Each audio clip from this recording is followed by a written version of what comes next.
Tengo 74 años y durante 3 décadas fui el jefe de cardiología en el Hospital de La Paz. Pasé mi vida entera siendo un firme ateo y burlándome de la gente que rezaba porque estaba convencido de que solo éramos carne y cables. Escribí libros para demostrar que Dios no existía y hasta dejé que mi propia madre muriera sola porque no quise rezar un Padre Nuestro con ella en su cama de hospital. Fui un hombre de ciencia muy soberbio, pero hace poco mi propio corazón se paró durante 8 minutos exactos mientras corría por el retiro. Lo que vi en ese tiempo que estuve muerto destrozó cada una de mis certezas y me obligó a entender que toda mi carrera fue una mentira peligrosa. Ahora que el monitor que suena a mi lado me avisa que me queda poco tiempo, tengo que confesar lo que realmente pasó cuando mi cerebro se detuvo, porque lo que descubrí sobre el cielo no es lo que todos esperan, sino... Todavía puedo oler el desinfectante de aquella habitación del Hospital de La Paz. Hace 15 años mi madre estaba allí, muriéndose. Recuerdo sus ojos buscando los míos, pidiéndome algo muy sencillo. Quería que rezara un Padre Nuestro con ella. Yo me quedé en el marco de la puerta, con mi bata blanca limpia y los brazos cruzados. No me acerqué. En lugar de darle la mano, le solté una charla sobre cómo el cerebro se apaga y no hay nada más allá. Fui un cobarde disfrazado de sabio. Dejé que muriera agarrada a una enfermera extraña porque yo era demasiado orgulloso para arrodillarme. Ese es el peso que he llevado en el pecho todos estos años. Pensé que aquel silencio era mi victoria, pero fue mi mayor fracaso. Contaré qué pasó cuando me tocó a mí. En aquel entonces yo no era un hombre cualquiera en los pasillos de La Paz. Era el jefe de cardiología, el doctor Roberto Santillana. Mi palabra era la ley y mis manos decidían quién seguía respirando y quién no. Me movía por el hospital con una seguridad que hoy me asusta. Escribí libros que se vendían en todo el mundo, textos donde explicaba que el amor era solo un proceso químico y que el alma no era más que un invento para los que tienen miedo a la oscuridad. Me invitaban a congresos en Londres y Nueva York para dar charlas sobre la muerte cerebral. Recuerdo las cenas con otros intelectuales en el barrio de Salamanca, brindando con vino caro por un futuro sin iglesias. Me sentía un hombre importante, alguien que sabía la verdad. Para mí, un paciente era un conjunto de datos, una máquina que yo sabía arreglar.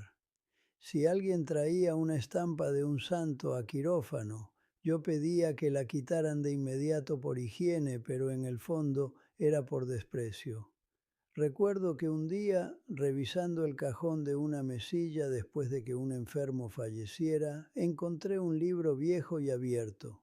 Mis ojos cayeron en unas palabras que decían algo sobre alguien herido por nuestras rebeliones y molido por nuestros pecados. Era Isaías, creo. Me reí solo en aquella habitación vacía.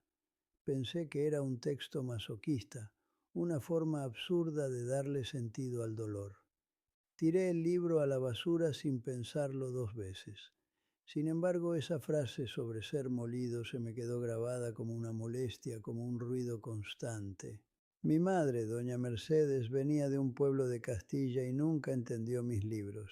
Ella seguía con su rosario de madera, ese que tenía las cuentas gastadas de tanto usarlas.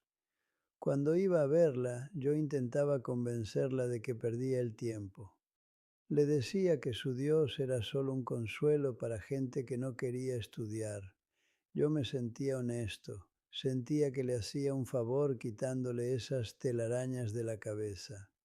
Mi casa en Madrid era como yo, moderna, fría, llena de cristal y metal, sin un solo rincón para lo que no se pudiera medir. Estaba convencido de que la razón era el único camino para ser libre. No tenía ni idea de que esa misma razón me iba a dejar completamente solo y a oscuras cuando más la necesitara. Escuchen. Mi mundo eran los pasillos blancos y el ruido constante de las máquinas de cuidados intensivos. El hospital era el lugar donde yo mandaba sobre todos, como si fuera mi propio reino, pero sin estatuas ni velas. Yo caminaba por allí con mi bata blanca muy bien almidonada, sintiendo que tenía el control absoluto de cada vida que pasaba por mis manos. Tenía un despacho grande con estanterías llenas de libros pesados y diplomas que decían que yo era un hombre sabio. Para mis colegas y para mí, la vida era solo un gráfico moviéndose en un monitor. Si el corazón latía, había vida. Si la línea se quedaba plana, se acababa el cuento para siempre. No dejábamos que nadie hablara de milagros o de alma en nuestras reuniones. Aquellas paredes blancas nos aislaban de la gente de fuera. Luego estaban aquellas cenas largas en el barrio de Salamanca con otros catedráticos y gente muy importante de Madrid. Nos sentábamos en mesas con manteles blancos y bebíamos vino caro mientras nos reíamos de los que todavía iban a la iglesia. Para nosotros la fe era solo una debilidad de la mente, algo que la ciencia terminaría por borrar algún día de la historia. Recuerdo las bromas que hacíamos cuando algún paciente humilde pedía ver a un cura antes de operarse. Nos sentíamos una élite, los únicos que no necesitaban cuentos para vivir sin miedo. Mi propia casa era igual de fría, llena de muebles de metal y grandes ventanales de cristal. No había ni un solo rincón para el misterio. Ese era mi refugio seguro, donde la lógica mandaba y yo era el rey absoluto. Había una luz gris entrando por la ventana de aquella habitación 402 del Hospital La Paz, un color que todavía odio recordar porque me devuelve a la frialdad de mi propia alma en ese momento. Mi madre, Mercedes, estaba hundida entre aquellas sábanas blancas que parecían más vivas que su propia piel, con los ojos empañados buscándome desesperadamente mientras yo repasaba su historial médico en una carpeta metálica. Ella estiró una mano temblorosa, tocando apenas la manga de mi bata blanca y con un hilo de voz que apenas se oía por encima del pitido del monitor, me pidió lo único que yo no estaba dispuesto a darle. «Hijo, reza un Padre Nuestro conmigo», me dijo ella, apretando su rosario de madera contra el pecho. Yo suspiré, cerré la carpeta con un golpe seco que resonó en el silencio y le dije: «No hay nadie escuchando, mamá». Me sentía un hombre valiente por decirle la verdad, una verdad científica que yo creía que la haría libre de sus miedos antiguos, pero en realidad solo estaba siendo un verdugo con estetoscopio. Me crucé de brazos, apoyado en el marco de la puerta, manteniendo una distancia de seguridad que me protegía de su dolor y de su fe, mientras ella empezaba a llorar en silencio, unas lágrimas lentas que se perdían en la almohada. «Tengo miedo, Roberto», me susurró, y yo, en lugar de sentarme a su lado y abrazarla como un hijo, empecé a explicarle cómo sus neuronas estaban fallando y cómo la sensación de miedo era solo un desequilibrio de neurotransmisores en su cerebro cansado. Le dije con frialdad: «Es solo química, mamá, duérmete». No quería que muriera engañada por mitos. Fui un monstruo muy educado. Ella dejó de mirarme y se giró hacia la pared, encogida, buscando un consuelo que su propio hijo, el gran jefe de cardiología, le estaba negando con una soberbia que hoy me quema por dentro como ácido. Una enfermera joven entró en la habitación, vio la escena y se acercó a la cama sin decir nada, tomando la mano de mi madre con una ternura que yo ya no recordaba cómo sentir en mis propios dedos. Vi cómo empezaban a mover los labios juntas, susurrando aquellas palabras que yo despreciaba, mientras yo me daba la vuelta para marcharme al despacho a escribir un artículo sobre la inexistencia del alma humana.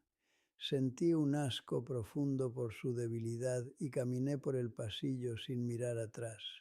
Estaba convencido de que yo tenía razón. La dejé morir completamente sola. Mi madre, Mercedes, no era una mujer de libros, pero tenía una sabiduría en las manos que yo despreciaba desde mi despacho en Madrid. Recuerdo cómo sujetaba siempre la taza de café con las dos manos, buscando el calor de la cerámica, con esos dedos algo torcidos por el duro trabajo en el campo de Castilla. Yo la miraba con una mezcla de pena y superioridad cada vez que la visitaba en el pueblo. Ella intentaba hablarme de los vecinos o de lo que había dicho el cura el domingo, y yo solo miraba el reloj. Hijo, ¿te has fijado en lo alto que está el trigo?, me preguntaba ella. Yo le contestaba que tenía prisa por volver al hospital. Me avergonzaba de su sencillez y de su fe ciega. Lo perdí todo. Fui ciego. Hubo muchos domingos en los que dejé de ir a comer sus lentejas. Me quedaba en Madrid, rodeado de gente que hablaba como yo, ignorando que ella se sentaba sola a la mesa. Perdí el sonido de su voz canturreando mientras limpiaba la cocina, una melodía suave que me había dado paz de niño y que decidí borrar de mi memoria por puro orgullo intelectual. El pueblo se fue volviendo un sitio extraño para mí, una casa que olía a madera vieja y a ropa limpia, pero que yo sentía vacía porque no soportaba ver su rosario colgado en el pomo de la puerta. Dejé que los años pasaran sin darme cuenta de que cada vez que no cogía el teléfono, estaba matando algo dentro de ella. Fue una distancia muy silenciosa y bastante cruel. El día que ella se puso realmente enferma, mi primera reacción no fue de miedo, sino de molestia porque alteraba mis planes de viaje a un congreso en Alemania. Recuerdo perfectamente su cara cuando le dije que no podía quedarme todo el fin de semana con ella en el hospital. Ella no se quejó, solo me miró con aquellos ojos cansados y me dijo: «Ve tranquilo, Roberto, tu trabajo es salvar vidas». Aquellas palabras me dolieron más que un grito, pero me puse mi bata blanca y me fui, dejándola en manos de extraños. En el lugar donde ella solía sentarse en mi salón solo quedó un cojín que conservaba su forma durante días.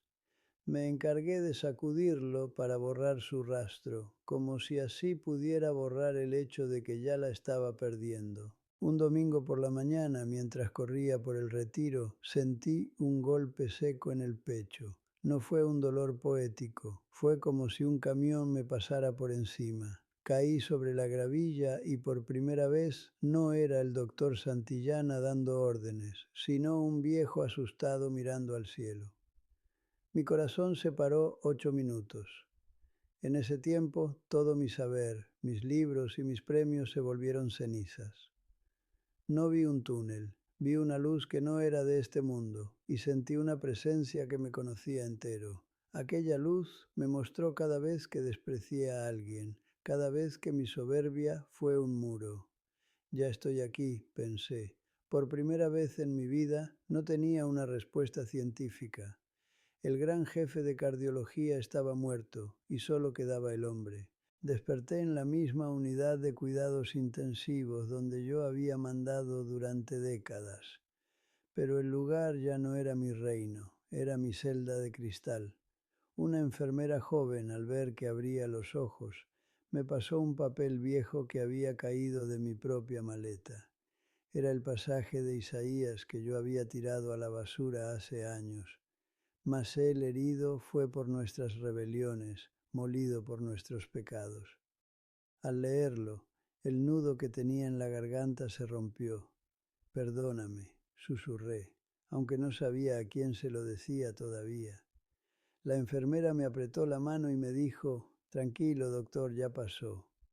Pero yo sabía que no había pasado, que acababa de empezar. Aquellas palabras sobre ser molido por los pecados hablaban de mí y del daño que le hice a mi madre. Miré el techo blanco de la habitación y recordé el marco de la puerta donde dejé a mi madre morir sola. Saqué de mi mesilla aquel rosario de madera de Mercedes, el que guardé por pura culpa y que ahora pesaba más que todo el hospital. Mis dedos, que antes solo creían en el bisturí, acariciaron la madera gastada. Tenías razón, mamá, dije en voz alta, aunque las paredes estuvieran vacías. En ese momento dejé de ser el sabio para ser el niño que necesita que lo lleven de la mano. Pronuncié el nombre de Jesús no como un rezo aprendido, sino como un náufrago que encuentra una tabla. La frialdad de mis libros se derritió frente a ese calor que sentí en el pecho. Ya no era el jefe de nada, solo era un hijo que volvía a casa. Ahora estoy aquí, sentado en esta silla frente al gran ventanal de mi casa, mirando cómo cae la tarde sobre Madrid. Ya no tengo mi bata blanca ni mis libros de ciencia para protegerme del frío. El cáncer ha avanzado rápido, pero mi pecho ya no pesa como antes. He pasado estas últimas semanas terminando aquella oración que dejé a medias hace 15 años en la habitación de mi madre. Sé que ella no puede oírme con sus oídos de carne, pero siento que el perdón ha llegado a este cuarto como un aire limpio que lo llena todo. No puedo borrar que la dejé morir sola. Ese es mi error y cargaré con él, pero la gracia de Dios ha recogido mis pedazos. Ya no soy el gran doctor Santillana, solo soy Roberto, un hombre que descansa. Si tú me estás escuchando y te crees muy listo, si piensas que tus títulos o tu dinero te hacen más que los demás, escúchame bien. No esperes a que tu corazón se pare para bajarte de ese pedestal de orgullo. El saber no sirve de nada si no tienes a quien darle la mano por la noche. Si tienes a alguien a quien echaste de tu vida por tener razón, llámalo hoy mismo. Deja de lado esa bata blanca o ese traje caro y pide perdón antes de que el silencio sea definitivo. Yo tardé 30 años en darme cuenta de que la lógica es una casa muy fría si no hay amor dentro. No mueras con la verdad en la mano y el alma vacía. Busqué a Dios en los libros y lo encontré en mi último aliento.